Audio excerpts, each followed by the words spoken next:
पुराने समय की बात है। चंद्रगढ़ के राजा विक्रमादित्य के 7 बेटों में सबसे छोटा वीरेंद्र अभी अविवाहित था। वह न केवल सुंदर और बलशाली था, बल्कि अपने दृढ़ संकल्प और साहस के लिए भी जाना जाता था। एक दिन महल के विशाल प्रांगण में बैठे बैठे उसे तीव्र प्यास लगी। उसने इधर उधर नजर दौड़ाई, तभी उसकी बड़ी भाभी रानी सुलोचना सामने से आती दिखी। वीरेंद्र ने विनम्रता से कहा, भाभी, मुझे एक गिलास पानी दे दीजिए। सुलोचना, जो अपने तेज स्वभाव के लिए जानी जाती थीं, को यह बात नागवार गुजरी। महल में सैकड़ों नौकर चाकर होने के बावजूद वीरेंद्र का उनसे पानी मांगना उन्हें अपमान सा लगा। ताने भरे लहजे में बोलीं, इतना घमंड है तुम में? अगर इतनी हिम्मत है तो जाओ, रानी चंद्रिका को ले आओ, जो दूर सूर्यद्वीप में रहती है। वीरेंद्र का खून खौल उठा, उसका आत्मसम्मान आहत हुआ और उसने तुरंत प्रतिज्ञा ले ली, जब तक मैं रानी चंद्रिका को इस महल में नहीं लाऊंगा, न तो इस महल का अन्न ग्रहण करूंगा और न ही जल। यह सुनकर सुलोचना हंस पड़ी, मानो यह कोई मजाक हो, पर वीरेंद्र का चेहरा गंभीर था। उसने तुरंत अपने विश्वास पात्र मित्र और वजीर के बेटे सूरज को बुलाया। सूरज, जो वीरेंद्र का बचपन का साथी था, उसकी हर बात को गंभीरता से सुनता था। वीरेंद्र ने सारी बात बताई और बोला, मैं सूर्यद्वीप जाऊंगा, चाहे रास्ता कितना भी कठिन हो। सूरज ने चिंतित होकर कहा, राजकुमार, सूर्यद्वीप का रास्ता आसान नहीं। घने जंगल, ऊंचे पहाड़, गहरी नदियां और विशाल समुद्र उसमें बाधा बनेंगे। क्या आपने सोच लिया है? वीरेंद्र ने दृढ़ता से जवाब दिया, मेरी प्रतिज्ञा मेरी ताकत है सूरज, तुम मेरे साथ चलोगे ना? सूरज, जो वीरेंद्र की जिद को अच्छे से जानता था, ने हामी भर दी। दोनों ने तुरंत 2 तेज रफ्तार घोड़े तैयार किए। वीरेंद्र ने अपने पिता राजा विक्रमादित्य से आशीर्वाद लिया, पर अपनी प्रतिज्ञा का कारण नहीं बताया। राजा ने केवल इतना कहा, वत्स, जहां भी जाओ चंद्रगढ़ का नाम रोशन करना। सूरज ने अपने पिता वजीर हरिश्चंद्र को सूचना दी और दोनों सूर्यास्त से पहले यात्रा पर निकल पड़े। पहले दिन दोपहर तक चलने के बाद वे एक आम के बगीचे में रुके। वहां उन्होंने फल खाए, घोड़ों को पानी पिलाया और थोड़ा विश्राम किया। सूरज ने आसपास के शांत वातावरण को देखकर कहा, यह जगह तो स्वर्ग सी लगती है, पर हमें सावधान रहना होगा। वीरेंद्र ने हंसकर जवाब दिया, सूरज, तुम्हें हर जगह खतरा क्यों दिखता है? शाम ढलते ढलते उन्हें एक विशाल बाग दिखाई दिया। बाग का फाटक खुला था और कोई चौकीदार नजर नहीं आया। वीरेंद्र ने कहा, आज रात यहीं रुकते हैं, सुबह जल्दी निकल पड़ेंगे। सूरज ने बाग की ओर देखकर कहा, मुझे यहाँ कुछ अजीब लग रहा है, कहीं और रुक लें। पर वीरेंद्र ने उसकी बात न मानी और बोला, तुम बहुत डरपोक हो सूरज, ये बाग कितना सुंदर है, देखो। दोनों ने घोड़े बांधे और एक पेड़ के नीचे डेरा डाला। रात गहराने लगी। अचानक हवा में एक आकृति उनकी ओर उड़ती दिखी। सूरज और वीरेंद्र डर से कांप उठे। जैसे ही हवा रुकी, वह आकृति जमीन पर उतरी। यह एक परी थी, जिसके चेहरे पर अलौकिक तेज था। परी ने चारों ओर नजर दौड़ाई। तभी अन्य परियां भी हवा में उड़ती हुई आईं। उनके हाथों में गुलाब जल से भरे बर्तन थे। उन्होंने बाग में गुलाब जल का छिड़काव किया, जिससे पूरी जगह महक उठी। वीरेंद्र और सूरज पेड़ के पीछे छिपे आंखें फाड़कर यह नजारा देख रहे थे। फिर एक और परी आई, जिसके साथ कई परियां थीं। उनके हाथों में कीमती कालीन थे।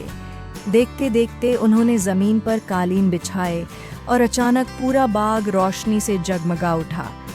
रोशनी इतनी तेज थी कि वीरेंद्र और सूरज को डर लगा कि कोई उन्हें देख लेगा।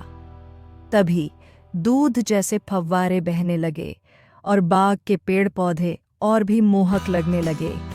एक परी ने वीरेंद्र को देख लिया और बोली, जल्दी नीचे आओ, हमारी राजकुमारी तुम्हारी राह देख रही है। वीरेंद्र के पास कोई विकल्प नहीं था। वह नीचे उतरा और परी के साथ चला। सूरज डर के मारे पेड़ पर ही रहा। वीरेंद्र को एक सिंहासन पर बैठी राजकुमारी इंद्राणी के सामने ले जाया गया। इंद्राणी ने पूछा, तुम कौन हो और इस बाग में क्या कर रहे हो? वीरेंद्र ने नम्रता से अपनी कहानी और प्रतिज्ञा बताई। इंद्राणी उसकी हिम्मत से प्रभावित हुई। उसने कहा, तुम्हारा लक्ष्य कठिन है, पर मैं तुम्हारी मदद करूंगी। शर्त यह है कि चंद्रिका को लाने के बाद तुम मुझसे विवाह करोगे। वीरेंद्र ने सहमति दी। इंद्राणी ने उसे एक जादुई कंगन दिया और कहा, जब तक यह तुम्हारी कलाई में है, कोई जादू तुम्हें छू नहीं सकता। सूर्यद्वीप के रास्ते में एक जादुई नगरी आएगी, वहां सावधान रहना।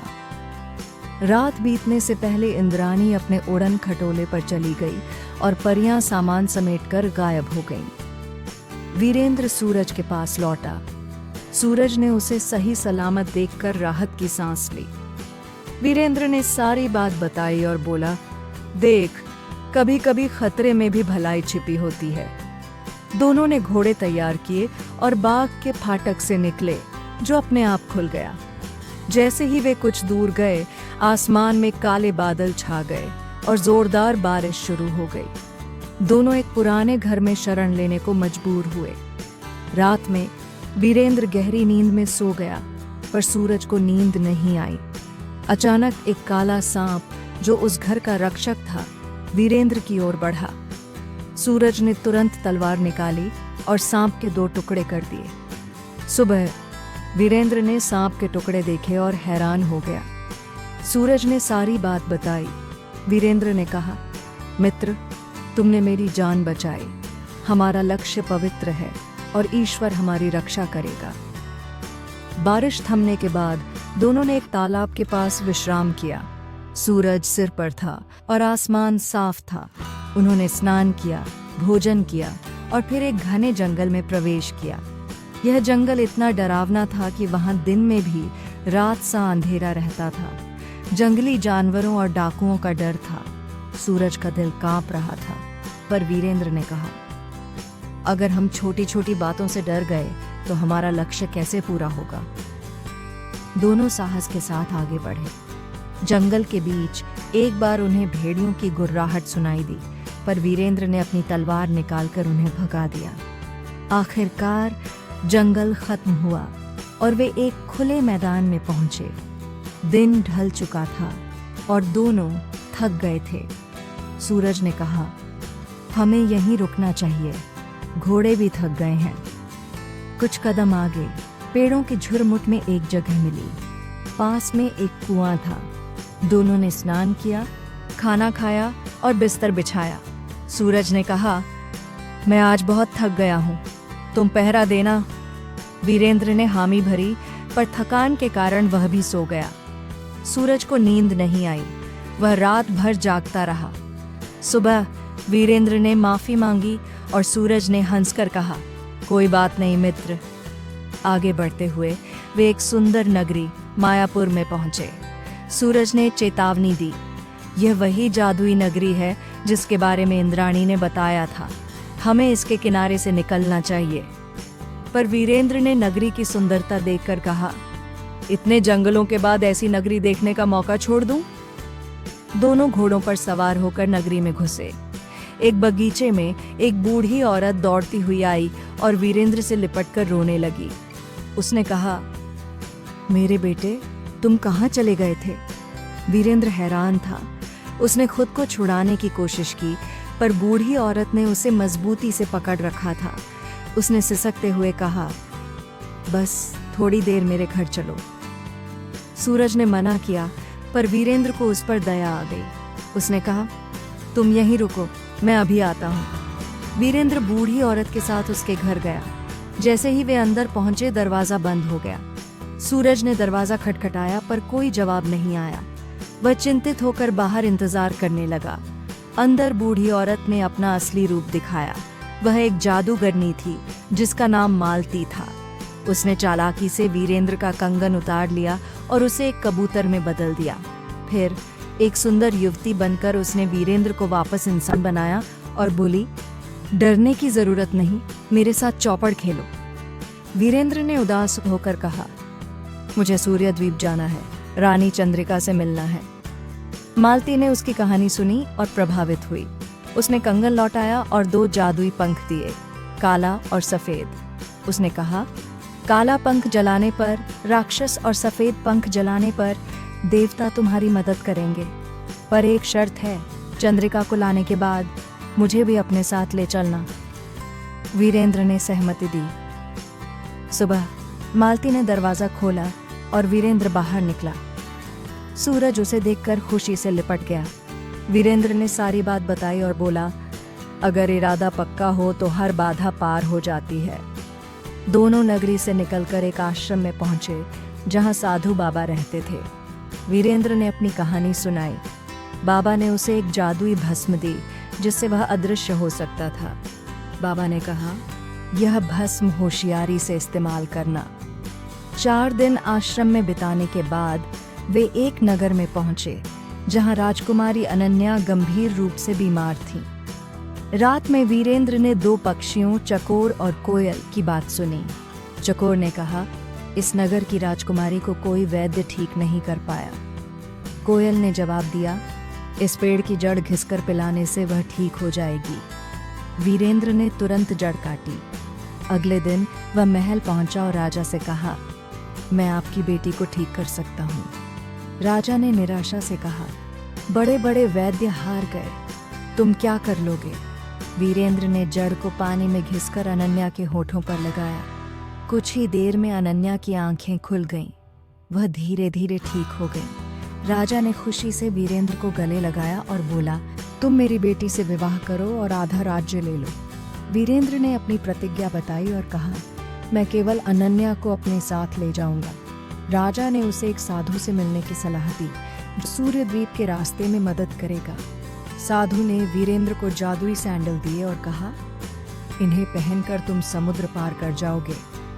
वीरेंद्र ने सूरज से कहा, मित्र, आगे की यात्रा मुझे अकेले करनी होगी, तुम यहीं रुको। सूरज ने चिंता जताई, पर वीरेंद्र ने उसे दिलासा दिया।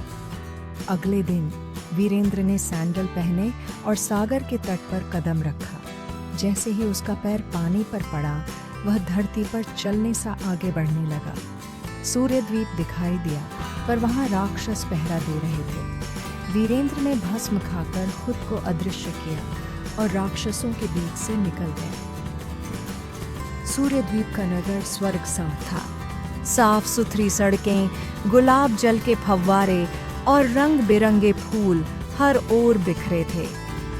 वीरेंद्र ने महल का भ्रमण किया और देखा कि चंद्रिका का महल अभेद्य था।